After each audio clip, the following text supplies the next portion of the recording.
और दोस्तों अस्सलाम वालेकुम। उम्मीद करता हूँ कि आप सब खैरियत से होंगे।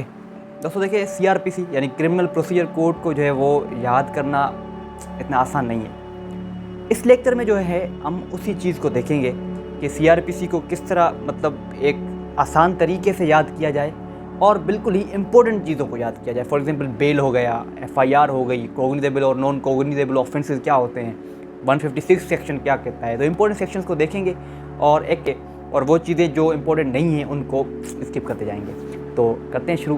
तो दोस्तों हमने जो है वो पिछले लेक्चर में डिस्कस किया था नॉन कोग्निजेबल ऑफेंस के बारे में, और आज हम डिस्कस करने जा रहे हैं कोग्निजेबल ऑफेंस के बारे में इस lecture number 2 of series of criminal procedure code. Cognisable offences कौन से होते हैं? वो तमाम ऑफेंसेस जिन ऑफेंसेस में पुलिस जो है वो अरेस्ट कर सकती है मुलजिम को विदाउट वारंट, यानी मजिस्ट्रेट के वारंट की ज़रूरत नहीं है, पुलिस अरेस्ट कर सकती है। फॉर एग्जांपल मर्डर हो गया, ये एक कोग्निजेबल ऑफेंस है। और जो अगर एग्जांपल्स आपको चाहिए कोग्निजेबल ऑफेंस के, तो सीआरपीसी के लास्ट में आपको मिलेगा सेकंड शेड्यूल।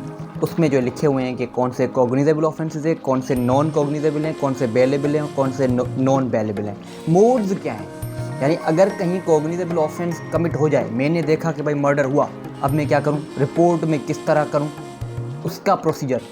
तो दोस्तों दो किस्म के तरीके हैं, मैं कह सकता हूँ there are 2 modes through which I can report a cognizable offence. एक है through FIR, first information report इसको कहा जाता है। ये फर्स्ट ही होती है, सेकंड एफआईआर नहीं होती, जस्ट फर्स्ट होती है एफआईआर। ठीक है, एफआईआर लॉज होती है सेक्शन 154 में। मैं पुलिस के पास जाऊंगा और पुलिस को कहूँगा कि काइंडली एफआईआर लॉज करें because a murder is committed of a person particular.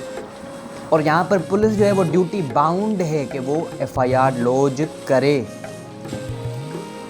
ठीक है, हाँ मेरे पास एक और भी तरीका है कि मैं ज़रूरी थोड़ी हूँ कि मैं एफआईआर ही लॉज करूँ। मैं दूसरा मोड ये दोस्तों कि मैं कंप्लेंट भी फाइल कर सकता हूँ। कंप्लेंट कहाँ होगी? मजिस्ट्रेट के सामने। सेक्शन 200 सिलेक्शंस लेके सेक्शन 203 तक जो है वो दे डील विद कंप्लेंट।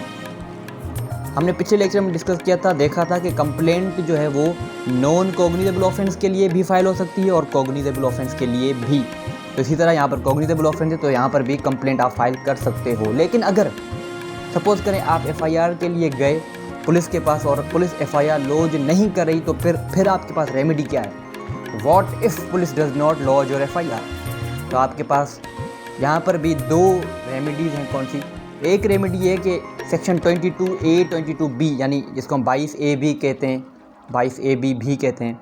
तो इस 22AB यानी सेक्शन 22AB के तहत हम एक पिटीशन फाइल करेंगे। कहाँ? जस्टिस ऑफ पीस के सामने।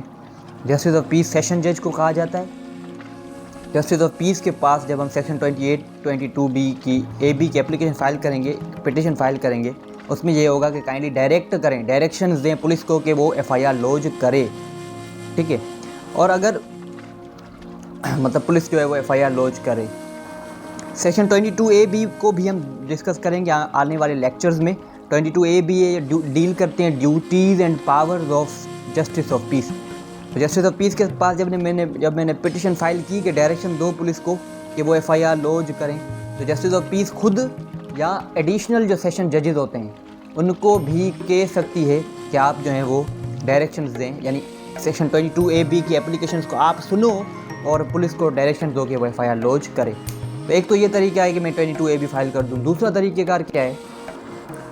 दूसरा तरीका ये है कि मैं SP कंप्लेंट बॉक्स में कंप्लेंट भी फाइल कर सकता हूँ। SP यानी सुपरिंटेंडेंट ऑफ पुलिस, उसके पास मैं कंप्लेंट फाइल करूँगा कि सर आपके जो ये निचली जो हिरार्की है इसको कहो, यानी पुलिस को कहो कि वो एफआईआर लॉज करें। दोस्तों एफआईआर का जब प्रोसेस ख़त्म हुआ, प्रोसीजर ख़त्म हुआ, एफआईआर के बाद जो नेक्स्ट स्टेप जो क्रिमिनल प्रोसीजर में बताया गया है दैट इज़ इन्वेस्टिगेशन, जो कि होगी सेक्शन 156। इसको पुलिस इन्वेस्टिगेशन भी कहा जाता है। हरगिज़ मकसद नहीं है पुलिस इन्वेस्टिगेशन का कि वो टॉर्चर करे उस बंदे को जिसको उसने अरेस्ट किया है। इन्वेस्टिगेशन का ये मतलब नहीं है कि उसको मार पीट करके उससे उगलवाया जाए, नहीं। तो क्या पर्पज़ है इन्वेस्टिगेशन का? The sole purpose of investigation is to collect evidence concern. ठीक है दोस्तों, और इन्वेस्टिगेशन अगर बंदा अक्यूज़ जो है वो अरेस्ट नहीं हुआ है अभी तक, तो पुलिस जो है वो अरेस्ट कर सकती है उस बंदे को विदाउट वारंट, क्योंकि ये कोग्निजेबल ऑफेंस के लिए ही सेक्शन 156 के तहत इन्वेस्टिगेशन होगी। तो अगर नॉन कॉग्निजेबल हो तो नॉन कॉग्निजेबल ऑफेंस के लिए जो इन्वेस्टिगेशन होगी वो होगी सेक्शन 155 में, जो कि मैंने आपको पिछले लेक्चर में बताया था। थैंक यू, खुदा हाफिज़, अस्सलाम वालेकुम।